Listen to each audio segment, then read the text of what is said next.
All right.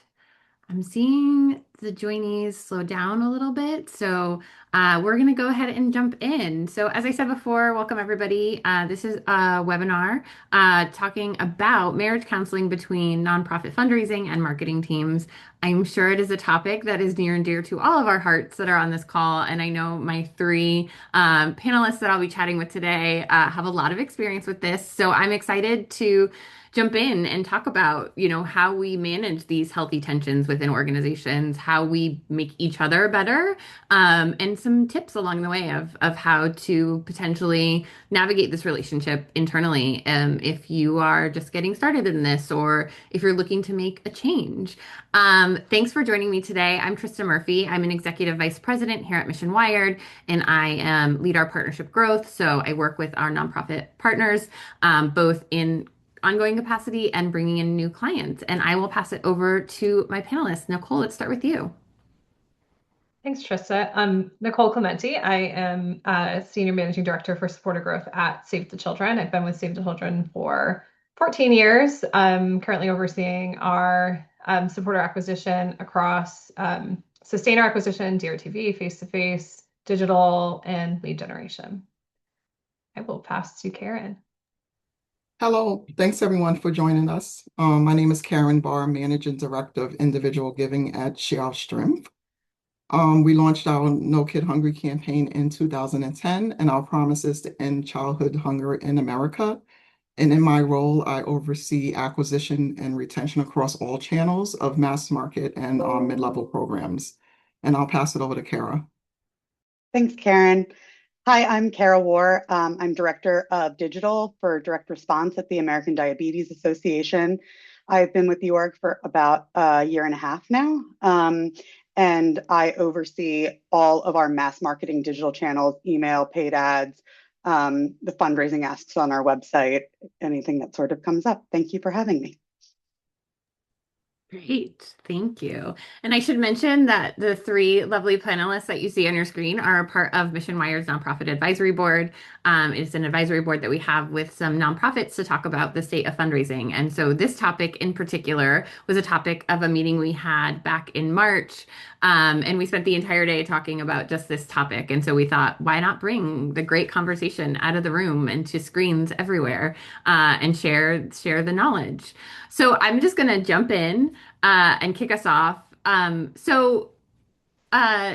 of setting the stage, thinking about, the conversation today. I'm just going to ask each one of you. So whoever feels the greatest urgency or the call, answer first and then pass it off. But what's one thing you wish the other team, whether fundraising or marketing, better understood about how your work actually drives impact for the organization?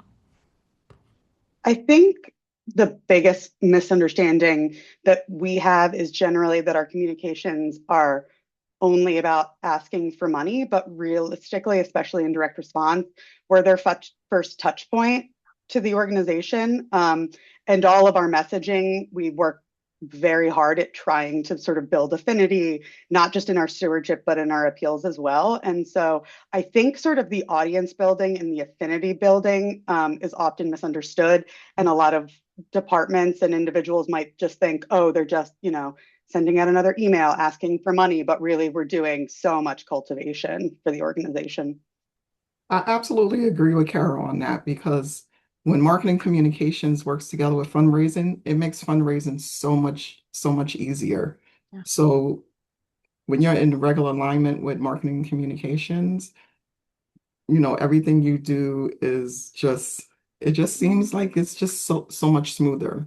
So having that early and intentional involvement in whatever it is, if it's if it's rapid response, if it's ongoing, just cultivation and stewardship of donors, if it's thought leadership interviews, if all of those things are working together, it just makes everyone's job so much easier. Anything to add, Nicole? I think Karen pretty much touched on it. The one thing I would add is that in addition to the things that they mentioned, fundraising is about conversion. It's about donor retention, it's about loyalty, it's about channel performance as well. And there's a lot that goes into how we're managing, particularly in the digital space, as often as that's changing, how we're managing KPIs, how those channels and platforms are evolving on a daily basis. So there's a lot that goes into fundraising behind the scenes that I think not just on the marketing side, but I think is maybe misunderstood throughout organizations. Yeah. That's a great point. And I want to stay there for just a second. So, where do you kind of see the most friction in that relationship between marketing and fundraising departments today? I think taking that particular lens, Nicole, I think it's a really important one. What kind of where do you see you have the most maybe resistance or not even resistance, but maybe just friction? Yeah, one specific example I can provide at this moment is related to targeting. I think that we are the way the world targets audiences has changed a lot. And in marketing, I think the instinct is to want to find the audience that you're looking for and to serve them the thing that you want them to see and for them to respond to that thing, whether it's now or down the line.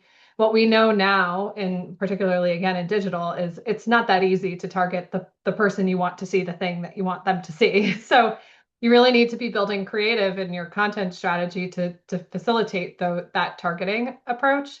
And so I think the context of understanding the platform algorithms and performance and how AI is impacting that, which I'm sure we'll talk more about, and being that subject matter expert back internally to marketing teams so that they are equipped to better service the fundraising functions as well, I think is really critical. It's a really great point. Karen, you're ready to jump in. Yes. One of the things that I think a lot about is the difference between kind of brand awareness and educating the supporter versus the moment that they move into converting and retaining them, because it takes different creative, it takes different steps, it takes, a different, strategy to do it. And when those work together, it kind of helps that donor journey throughout. What we find is that when we're acquiring donors, we tend to use more kind of need-based, creative and assets.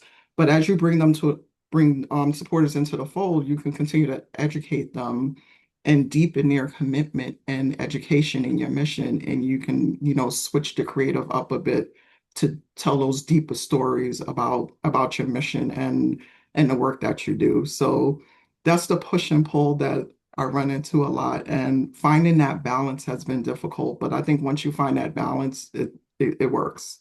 And it's not a perfect equation, right? I think No, there's it's like not. lots of It orgs that changes are all like, the well, we'll do time. 10% upper funnel and 90% bottom Absolutely. of funnel. And it's like there's not a perfect equation. There's not a perfect balance. Mhm. It's so important. Kara, any hot takes? I mean, well covered so far. Mhm. I think the only thing, and it's not even necessarily friction, is that um, our brand and communications departments do such a great job, and they have so many very interesting and cool initiatives happening that I think we're all running as fast as we can for our own individual projects, and I think sometimes it's about stopping and seeing where can there be overlap? Can fundraising get involved in this campaign? How can we make it work for, more than just one? And so it can be an organization-wide effort. And so I think the more we can focus on that communication, just the better the campaigns will be overall.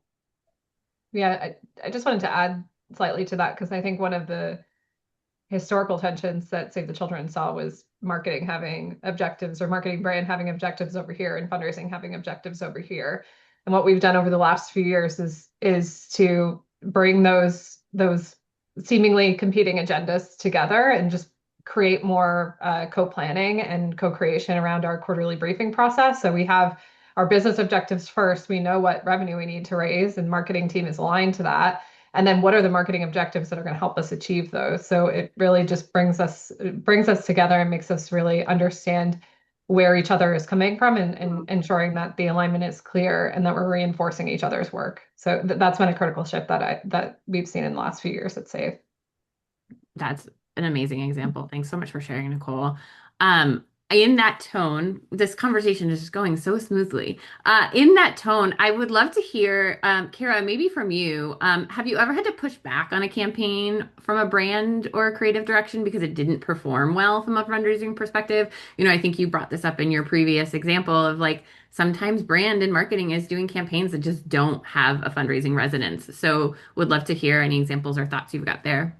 Yeah, and this isn't necessarily even a maybe brand specific, but another, department situation that happened is, we had it was a pretty successful campaign last year where we tried to work with our professional membership department who sits on marketing and to have an appreciation week for both our donors and our professional members and having an overlap. And I will say, like, we tried very hard to collaborate. I think in learning that these are very, very, very different audiences. And we call them different things. Direct mail calls them members, but in digital, I don't. I just refer to them as donors. And so it's it.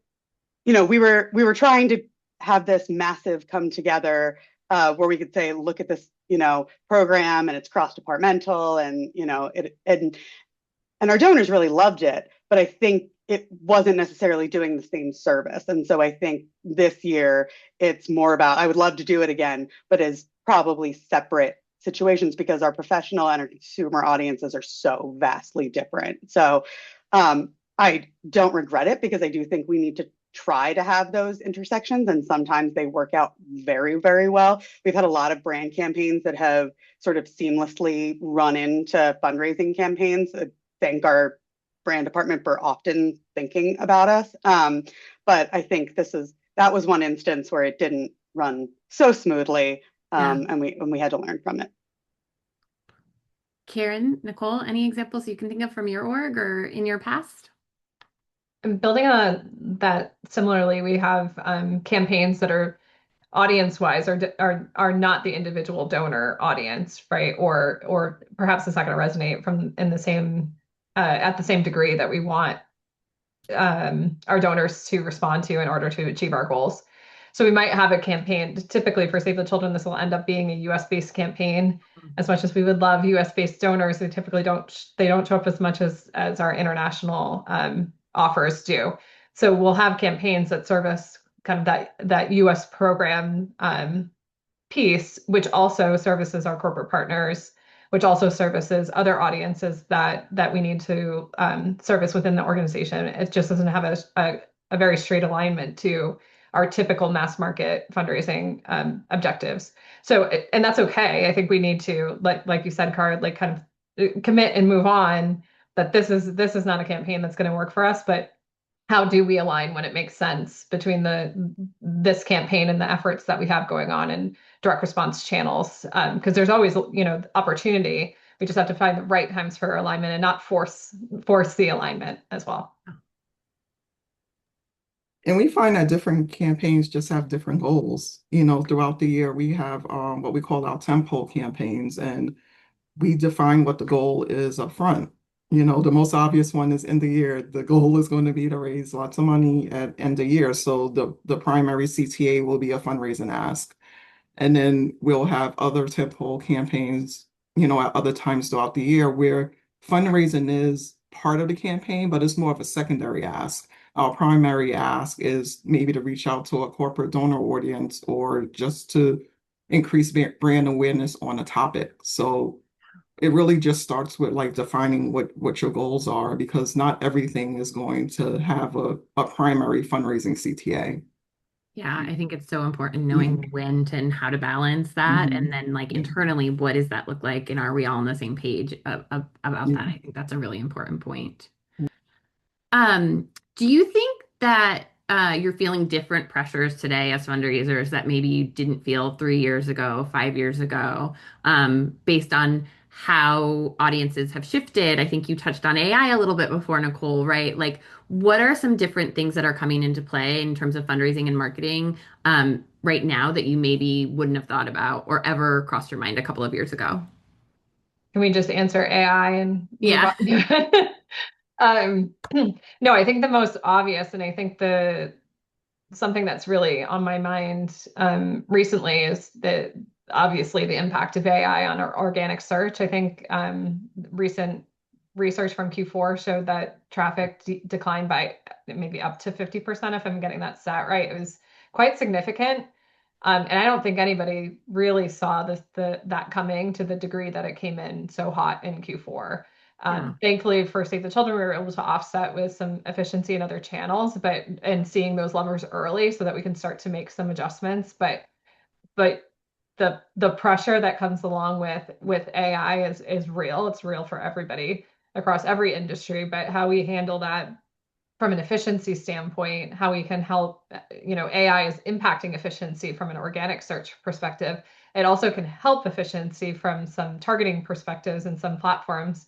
And then, everything in between in terms of how efficient your teams can be or how inefficient they could be leveraging AI. So I don't think there's probably not a lot of answers out there right now because I think that we're very green in how we're approaching AI and how it's really going to impact us all as organizations. So if anybody has any key winnings there, I would love to hear more. I think that's a really great point, Nicole.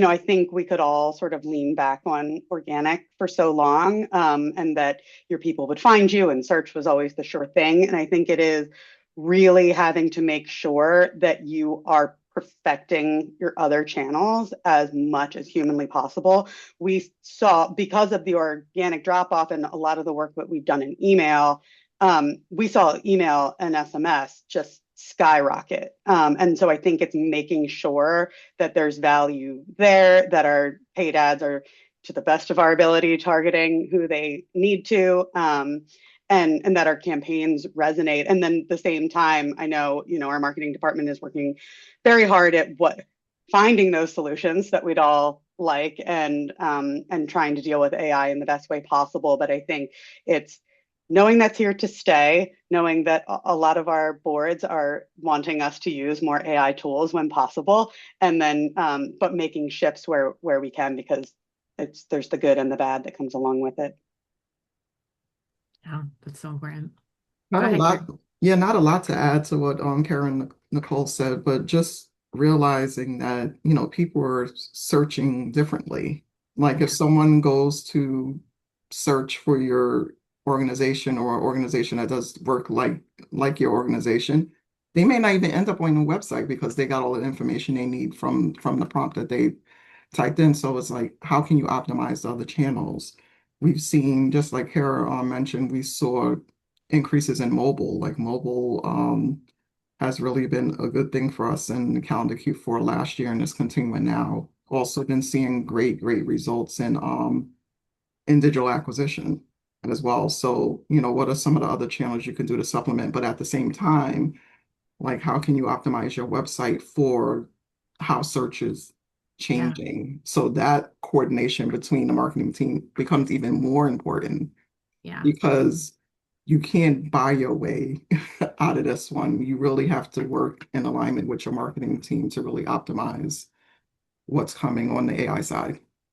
And one more note, because that was just such a good comment, Karen, is that we've been doing a lot of homepage testing, both with our Mhm. Lightbox and our heroes, and what resonates more. And well, it runs through the end of the month, and then we'll sort of evaluate from there. But it's funny because our control version has much more direct revenue, but our test version, which has sort of like a full bleed hero, has much more sort of just like non-direct but attributed revenue. And we saw like a big jump in organic ever since. So it's funny in having to like work with and evaluate, but not necessarily evaluate how we may have normally. Because it's to your point, what is our website looking? How are people interacting with it? Because everyone's using search so differently now. Yeah, I'm just going to add, clearly we have a lot to add to this piece. I just wanted to underscore, I think, Kari, you had said, but also expanded on just now, the importance of and really optimizing the other channels that we're leveraging. Um, I think as fundraisers, we have to become more comfortable with a different way of measurement. And that's going to look a little bit more like our marketing friends might be used to, and building the funnel, and how are we quantifying that and investing more in top of funnel, which will impact our AI overview results and which will impact how people are getting to our website. So how do we find that balance and really get comfortable with an area? Probably most of us aren't very comfortable moving outside of direct channel cost per acquisition and click-through rates and things like that that feel really good to us. We're going to have to move into a different approach moving forward, in my No more opinion. direct attribution. Is that what I just heard? We're gonna have to get I comfortable with indirect attribution, a fundraiser's nightmare. A fundraiser's nightmare. Don't quote me.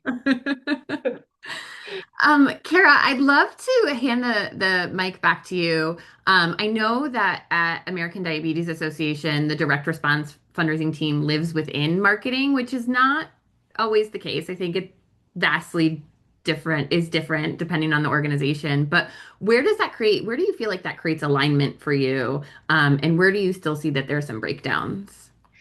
Yeah, I do feel very fortunate because I do realize, and I think I mentioned, we're the front door to the organization, Yeah. and so is brand in a lot of ways. And so I think being able to think a little bit more about the beginning of the donor journey with them um, makes things a whole lot easier. Our leadership has also done a really nice job of connecting all of the departments under marketing, even though some of us are like vastly different. Um, and I think so we feel more, we see each other more, we're more confident in having those conversations. And we have a really, really nice give and take with brand specifically, whereas, when we are coming up with brand campaigns, they're generally checking with us to see like, you know, does this feel like it would work for your campaigns? And it doesn't necessarily have to, it's primarily brand, but how can we shift it potentially for fundraising? And the same thing, we're working on a new fundraising campaign for uh, the second half of 2026. And while it was primarily our vision and our work, we did work very closely with brand and creative just to make sure that everyone felt like it was aligned. And I think having those conversations and including other people just goes a long, long way. And so I think just by nature of being closer, that we've felt more ability to collaborate. But I think the second then you break from the departments, it gets remarkably harder.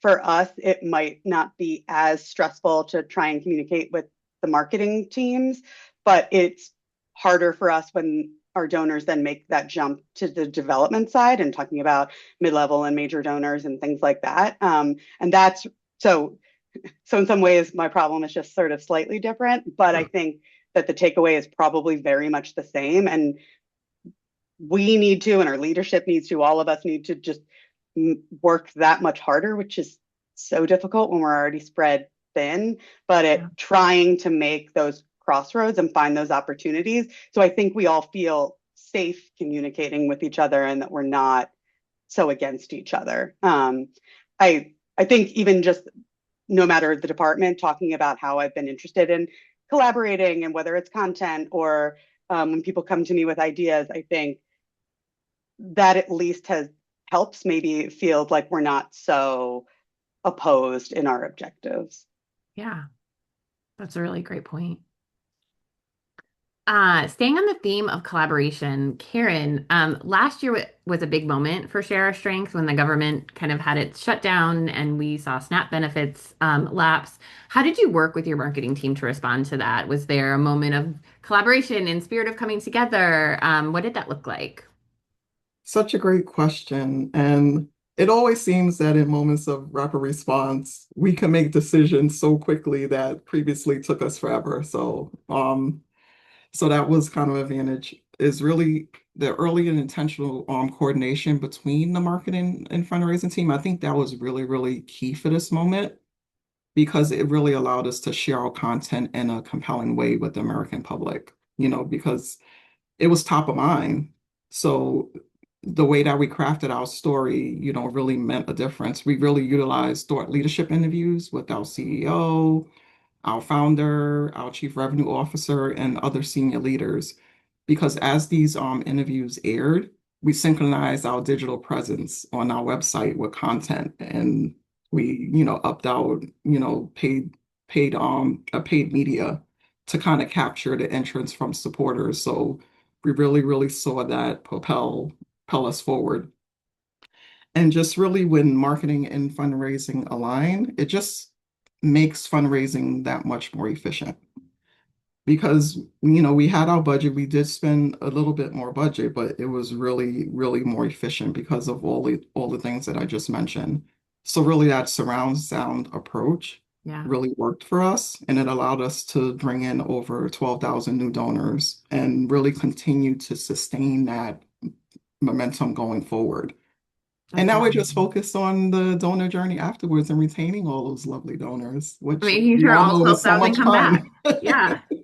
That's amazing. Thank you for sharing, Karen. And that's such an Yeah. inspirational story. I think it's so great when orgs Mhm. and donors can come together in those moments and see that kind of response. So that's really And we could incredible. do it. Like, Yeah. we always think it's hard, but when the rapid response happens, we do it so quickly. Yeah. And usually the decisions that we make are good ones. Yeah. Yeah. That's a really great point. Yeah. Staying on that topic, because I know Save the Children is no stranger to rapid response. Nicole, have you developed any materials internally that really allow for that healthy collaboration in those rapid response moments, or when late breaking news is coming out? Are there some examples that you could share of what you're doing internally at Save?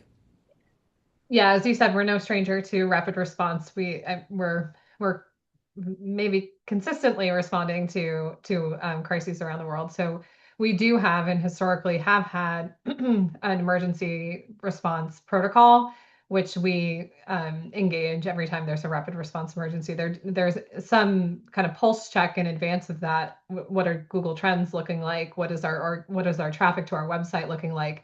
What is paid search looking like? Are we seeing upticks in these certain keywords? So a very live example of that is the Ebola outbreak that's currently happening in the DRC. So we evaluating some of those signals as well as on the comms and media side as to what the inquiries are that they're receiving and how they're going out and pitching for stories. So that right there is kind of our trigger to know, yes, we need to move forward with rapid response. And then we have a series of meetings and decisions that are set up as part of that process to move quickly. To Karen's point, you always move much faster in a rapid response than you typically do. But those systems really help us move seamlessly and kind of remove some of those barriers that exist during an evergreen time period when you're setting up kind of normal campaigns, if you will. But pre-positioning as much as possible is really where we see success, whether that be in process or assets or creative messaging, et cetera. So yeah, I would say +1 to everything Karen said, plus probably 10 additional times a year on the Save the Children front. But yeah. Amazing.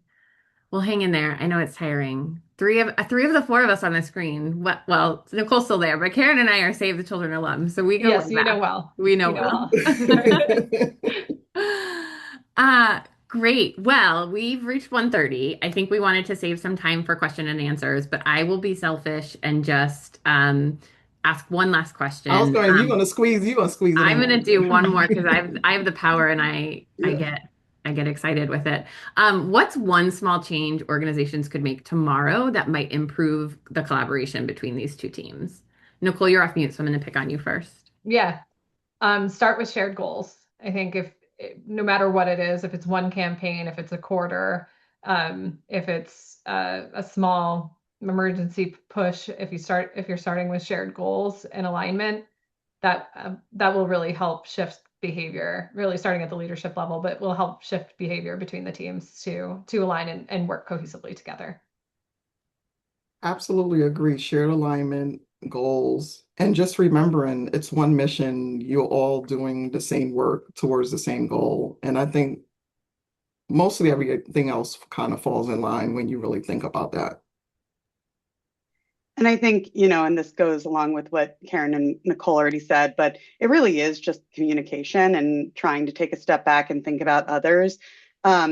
We do, I think it's once a month, a meeting we call Advancing the Mission. And it's right now marketing department wide, but includes fundraising. And some of it is relevant to fundraising and some of it's not, but it's an opportunity for us all to sort of just get together and talk about the next 3 or 4 big things that are coming down the road.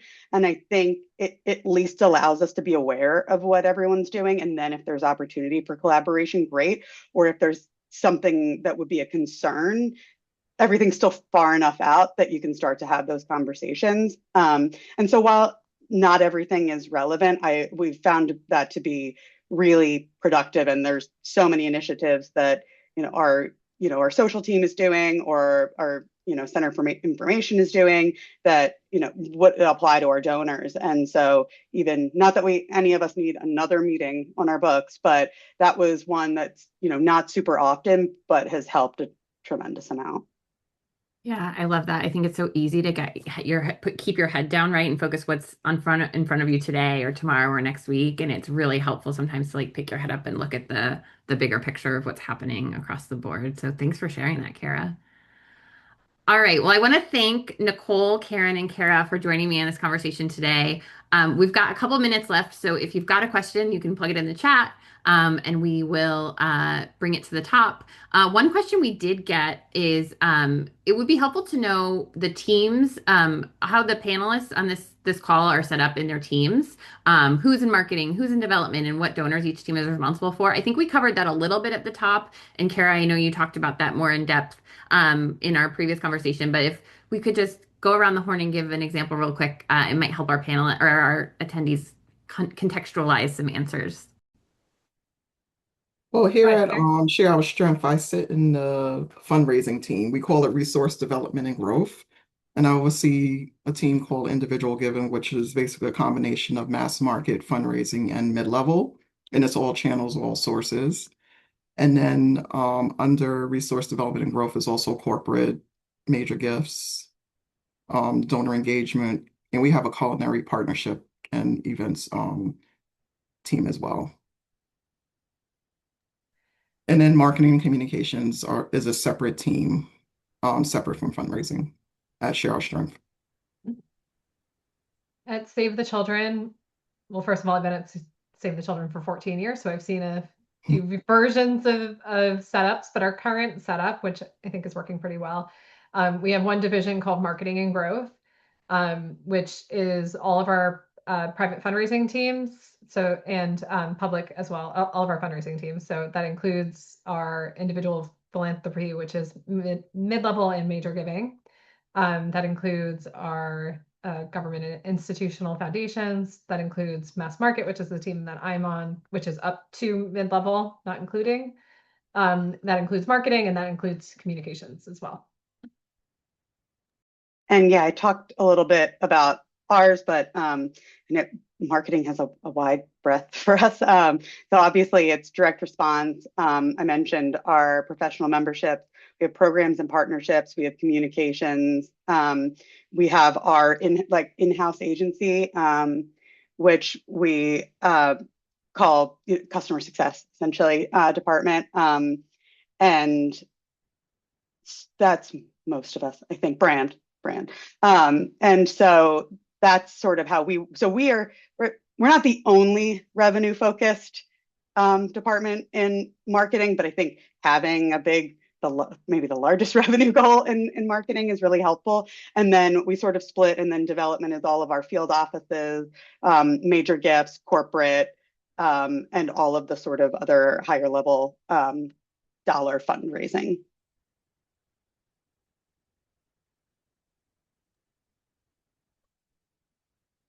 Trista, you're muted. Of course I am. The one time I mute myself because my dog's barking in the background, I forget to unmute myself. We're live. This is live TV. What with offices switching to remote or hybrid models in recent years, how has collaboration between your teams gotten harder? Is there a virtual format that's made it easier? I know, Kara, you gave the great example of those meetings that happen every once in a while at your org. Are there other things that you've seen work really well as you're moving into this hybrid approach? Well, for me, I have two different perspectives. At my previous role, which everyone now knows is at Save the Children, I was there for 23 years and it was always in office until COVID. And then after COVID, everyone was remote and then, it turned to hybrid. But at Share Our Strength, I was hired as a remote employee, so I never experienced being in the office. Our office is actually based in Washington, D.C., and I live in Connecticut. So I do go down to DC, every once in a while to kind of meet with the team, and we try to have quarterly leadership meetings so that we're in person. And earlier this year, we actually had an all staff meeting where the company all got together, which was a great experience across the whole company. So we try to do things like that to kind of make sure that people are getting together fairly often. And then we also have something called intentional togetherness because we do have a headquarters based in DC, but that doesn't mean that's the only place you can meet. So where can you meet? Where can you intentionally get together as a team, as a group to do your work? And you can make that happen. So that's what we're trying to focus on because we're just in a remote hybrid environment. I don't think anyone's going to go back fully in person anytime soon. I love the name of that, Karen, because Love we're that. Intentional sort of togetherness? doing Yeah. that, but we didn't have a name for it. Yeah. Like we have a couple of people in Asheville, North Carolina. They get together. I'm in the Philly area, and there's a decent Mhm. contingent of us that get together for lunch every once in a while. But I think it's, I don't want to go back to the office 5 days a week. I really enjoy being remote, but I think having those little bits of opportunities where we have like in person and you're not sometimes when you're on a Zoom call, like you just feel like you have to get into it and you're not having chit chat. So I love that you guys had a specific name for it. I'm going to adopt that. Love it. So we got one more question. I think we have time for one more question. And I love this one. How do your organizations balance fundraising campaigns with broader brand and marketing strategy? Specifically, how do you ensure fundraising creative stays aligned with the organization's voice and long-term brand positioning without slowing down campaign execution or creating bottlenecks between teams? Nicole, I know you have a good answer for this. Yeah, so we have established over the last few years a go-to-market planning process, which I think directly kind of addresses this. And what the go-to-market process does for us is it establishes our goals up front. It establishes what are the things that we're going to be activating on, what are the goals for those things we're activating on. So if for example, we have a world refugee displaced campaign coming up in June. And so what are the goals for that campaign? Marketing team then helps based on the content strategy that's been established, which aligns with our strategic priorities. Then they help us figure out what the hero stories could be, what the tone and messaging for those campaigns could be. So we're really starting with that tone and messaging, and it's I think a lot of times it can historically it's kind of felt like marketing comes in and slows us down, but really we're aligning at the top and saying like we're aligned on this content pillar that aligns to our strategy, and they're really aware of what works and doesn't work in fundraising, which I think is really key. So that we're not having that tension between what they're delivering and what we'd like to see within the campaigns. So again, alignment up front I think is really critical to success in this area. Amazing. Anyone else have any I was examples going to there? say ditto to what Nicole said. I mentioned a little bit earlier about our tempo campaign. So we have three tempo campaigns throughout the year.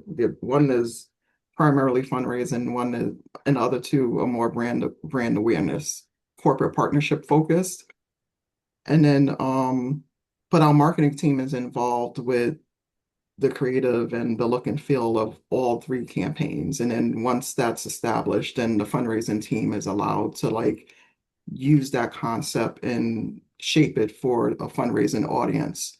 So that allows us some flexibility, but it also allows us to kind of be aligned with how other departments have the campaign and market. So it's kind of the best of both worlds, so to speak. That's a great point, Karen, because that also reminded Yeah. me of something that's been really helpful. One, most of our creative is done in-house, so we have that ability to sort of maintain across departments the look and the feel. And it is strongly recommended that we do not just do things on our own. So I think that helps with the consistency. But something that's been very successful is our paid media agency handles both fundraising and brand. Mm. And so the fact that they have helped develop our brand guidelines and run all of those campaigns, but are also responsible for the revenue. They are aware of everything that's out in the marketplace at the same time. They know everything is consistent. They can keep audiences on track to the best of their ability. And so I think like even inadvertently, like our agency is keeping us together and forcing us to talk to each other. And they've been really great partners. And so I know some orgs feel like, you don't want everything under one agency. And we do have several others for different things, and some departments have their own. But I think for a large part, having them control that much of our program has been incredibly beneficial to the collaboration. It's a great note. It's a great note to end on. I want to thank you all for joining me. This was such an awesome conversation. You all are so tremendously talented and so smart. I've learned so much. So thank you for joining me today, and thanks to our attendees. If you had a question you didn't get answered, you can reach out to webinars@missionwired.com, and we'll do our best to get it to you. But thanks everyone for joining me today, and we'll see you next time.